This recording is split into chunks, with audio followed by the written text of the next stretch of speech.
Hey, welcome back to the Ping Pong Flick Show. My name is Chris Wong. Aloha Friday. I want to touch upon some topics that came out. These are 30-something plus photos of deleted scenes or deleted behind-the-scenes shots. This came up on Chinese social network Weibo that day. Sorry I didn't have time to talk about it, but I will touch on it here. There's a bunch of promotional studio shots behind the scenes, still photos from scenes that are not in the movie. It's quite disappointing for a lot of people out there, including myself. Okay, and I'm looking at this, and the things that really get to me are some of the scenes that could really add to the film. One scene in particular is when Ben Affleck in the Batman outfit is talking to Jeremy Irons. They're in the Batcave. He's talking to him. He's in the suit. He's got his cowl under him. I don't know when this part is, but there, you get to see in the background armored battle suit, the armored bat suit that he used to fight Superman against. He's got it propped up. There's even some behind the scenes. He's got his helmet propped up. He's got his armored body suit propped up. And it's almost like a trophy of failures that has happened. Kind of like that Batman, the Robin suit that's hanging there. He puts on display so he remembers what he did wrong. He remembers his failures. He takes that to heart, and he uses that to unleash his anger. You know, that's how I interpret it. You know, you don't ever let that go.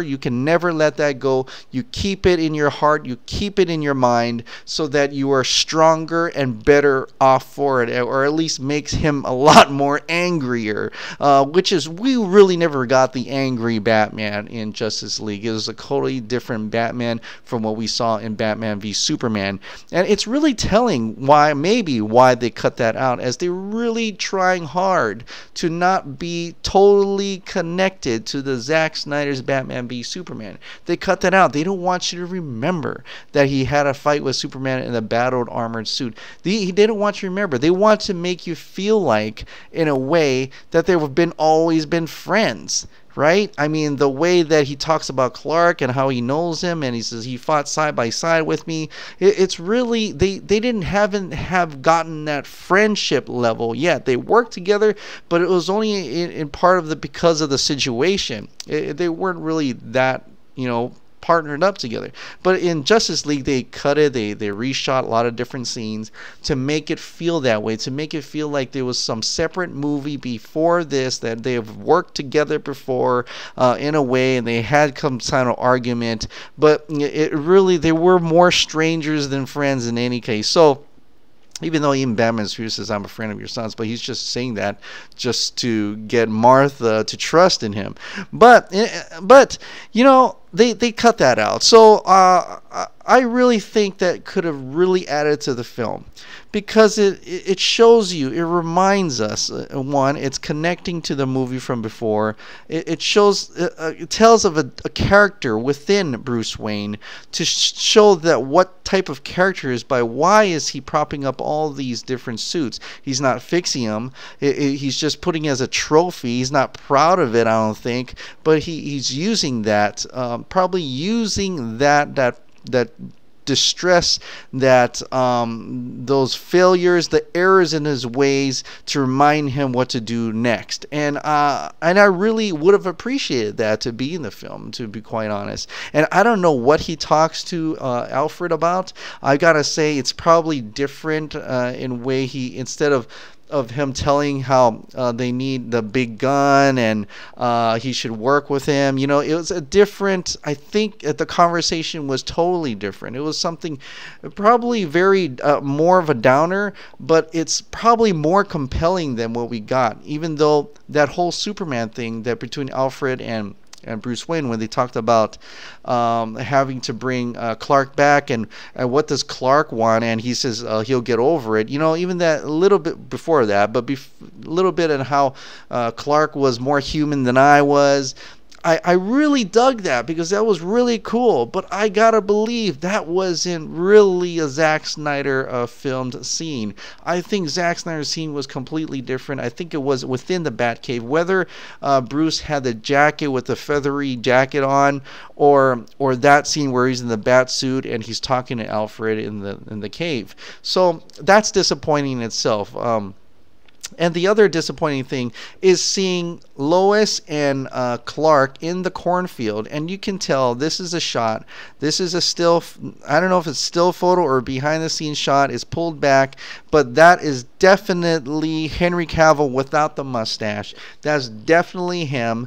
He's a little bit thicker, you know, and I've watched this so many times to know where they cut in and out, and it's more genuine to me right here. Much more genuine. They probably had some really magical chemistry in here. And why did they cut it out? And the only thing I can think of is that there was more to that. There was something else that happened before and alluded to something else, alluded to something before, and he wasn't smiling. Maybe he wasn't smiling as much, and they're like, no, he's got to smile every single frame. It's quite possible. So that's really disappointing to see as well on what the lengths they went through to cut that connection between Snyder's original vision. The disappointments don't end there, really. You can go through all these pictures, but really it's what came out today about the black suit, right? We all know what happened with the black suit. So this is from BatmanNews.com. Justice League costume designer reveals why Superman's black suit was scrapped. And in this article, it says that if you've seen the deleted Superman scenes from the Justice League Blu-ray, you know that his black suit was teased in the background. We've seen that. We've seen that in the Justice League Ultimate Fan Edition and possibly in the Ultimate Fan Cut coming out this Sunday. Michael Wilkinson, we know that director wanted Superman to wear the costume in the movie, and he explains why those plans were scrapped. So he said this to Digital Spy. He said, the black suit is something that has fascinated us as filmmakers from the get-go. We saw a glimpse of it in the nightmare sequence from Man of Steel when Superman was wading through skulls, and also in the deleted scene from Justice League where you do see Clark walking through the spaceship and it's teased in the background. When we were prepping Justice League, at first it seemed that it might be a logical choice for the look of Superman when he's resurrected. Zack is extremely respectful and passionate about the depiction of Superman in comic books and graphic novels, and traditionally when he is resurrected he is in the black suit. But as the tone of the film developed and we were in pre-production, the filmmakers felt that the classic red and blue suit seemed more appropriate to our story and our script. It seemed that a more positive, upbeat image of Superman was what was needed. The idea of hope and that the world could in fact be saved was important, so that's the direction that we went. So and BatmanNews.com says, translation: after the backlash to Batman v Superman, everyone at Warner Brothers freaked out. We know that Justice League script was tweaked before they started production, and it sounds to me like Superman's black suit was one of the casualties. See how disappointing this is. How incredibly disappointing hearing about this, seeing photos from Justice League itself after the production's done. It's Warner Brothers' failure to uphold to Zack Snyder's vision from the get-go, from the release of Batman v Superman to the release of Justice League. Consistently failed Zack Snyder's vision, failed in us, failed in our trust in them to see Zack Snyder's vision finished all the way through. Okay, and that is very disappointing. It's very sad because, I mean, imagine that. They were working on Justice League 1, and they were working on Justice League 2. Chris Terrio was working on Part 1. I think someone's going to do Part 2. But he had a clear mindset and vision of what was going to happen. Now, the black suit thing, that was something that was going to be added up. It was an homage to the comics. It was an homage to all the DC fanboys who knew about the death of Superman and the return of it.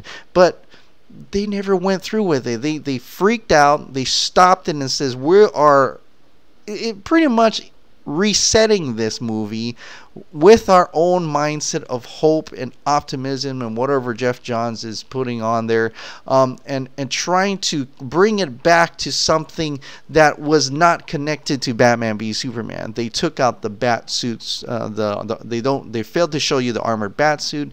They don't want to show you any of that. There's probably some allusion to Superman and Lois about the ring, even the ring, just a hint that he gave her a wedding ring in the end of Batman v Superman, gone. Just take that out. They just took that out because they don't want you to remember. They don't want you to think. They want you to be able to watch Justice League like it's the first DC movie you've ever seen. Right? That's the first DC. That's what they want you to think. That's what they want you to do. Of course, it didn't do well in the box office because people didn't go back and watch it many times. I didn't. I watched it a few times, but I know there's a lot of people who love Batman v Superman of Steel who watched it once and that was it. That were done with it. There's people who didn't like Batman v Superman, so they didn't go back and watch it. But the point is that it wasn't earned, right?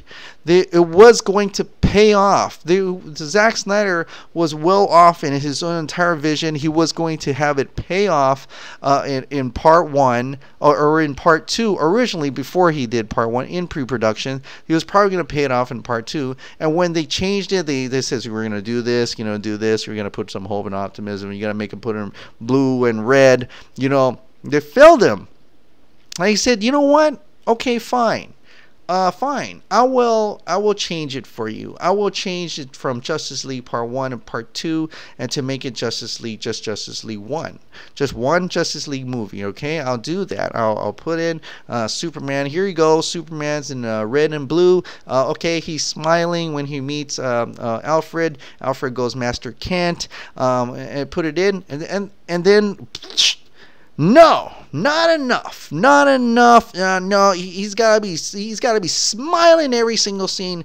I don't want you to show any more allusions to some weird nightmare sequence, to some weird Batman v Superman edits. We don't want anything to Dark Side. We're saving that. We're to throw this out, and throw this out. Completely dismantling, completely failing Zack Snyder and his vision, and it's a mess. It was a complete mess. Now, if you love Justice League, then I'm happy for you. I'm super happy for you. And if that creates any more hope and optimism in you for the rest of the DC universe from here on, I applaud you. I'm glad you do. I have some reservations, but I will keep continuing to see what they plan to do next. What exactly is the DC Extended Universe? Is it even a DC Extended Universe, or they're just going to keep making DC movies that are not interconnected, yet using the same actors to be the same characters, but without actually having connected to each other? I don't know. But so far, continuously, as more things are released, more things about Justice League, more things about what happened to Zack Snyder, it's saddened. I'm saddened, and it's a complete downer to see that Warner Brothers has failed him in such a way, in such a abysmal way.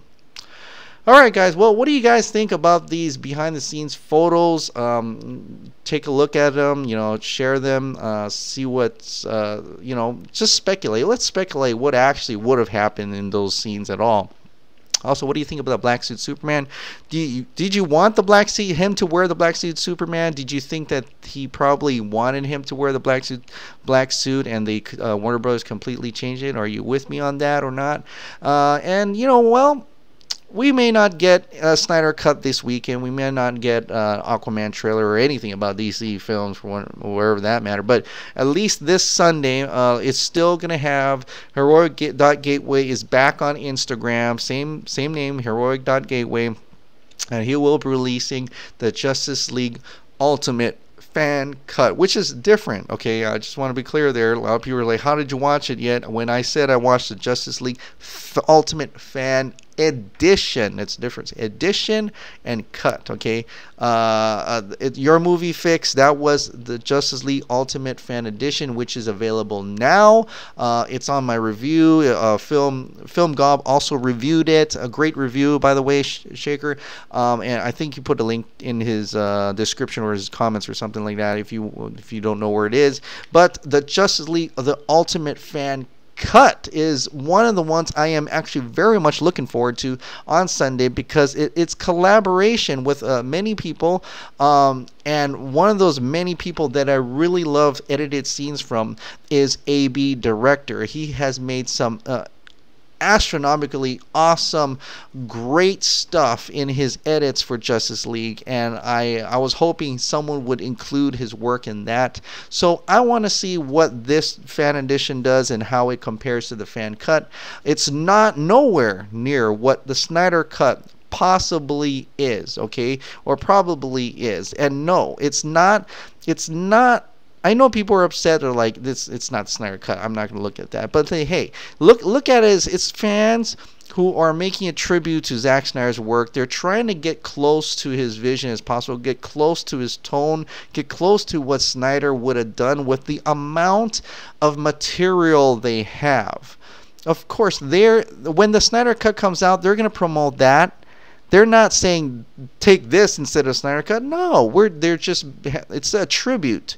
It's a big, major tribute to Zack Snyder. It's just that they want to see his work properly done with the amount of material they have. So let's not shun it. I mean, why? Fan cut's been happening for years. Every movie that really needs it or deserves it, or people who want to do it, they're allowed to do it. They're just going to throw it out there. You know, it's their own opinions, their own version of it, and it's probably, and sometimes it's better than what you see in the theaters. And when the Snyder cut, then we can tell you if that's better or not, right? When the Snyder cut, that's when we celebrate. That's when we say, all right, we did something right, We finally get to see the Snyder cut. Zack Snyder probably sees all these fan editions, fan cuts as a tribute to himself. I'm sure he's pretty happy about it, to see that people really want to see a better version of Justice League, a Justice League that's more along his style. I think he'd be pretty happy about that. So, I mean, that's all I just want to say about that. Not saying that you have to watch it. You don't have to watch it if you don't want to watch it, but just saying that it's making it not so negative. In the fact, it's a positive. It's absolutely a positive that fans want to edit things, try to make things to work out for other fans, and tributing, especially at the ends of the fan cut, especially had a tribute to Zack Snyder. He thanked Zack Snyder for 7 years of his work. So I think that's fine, and I love it, and I watch all of it. I'll watch all you guys ones. I don't care if you're Landon O'Leary. I don't care if you're what was the other people there on there that had fan cuts. So someone gave me a whole list, but I totally lost it. But I can't wait to see all the other ones that are released. But the one major one I can't wait is the Snyder cut. All right, guys. Thank you so much for subscribing. Thank you so much for watching. I'll see you next time.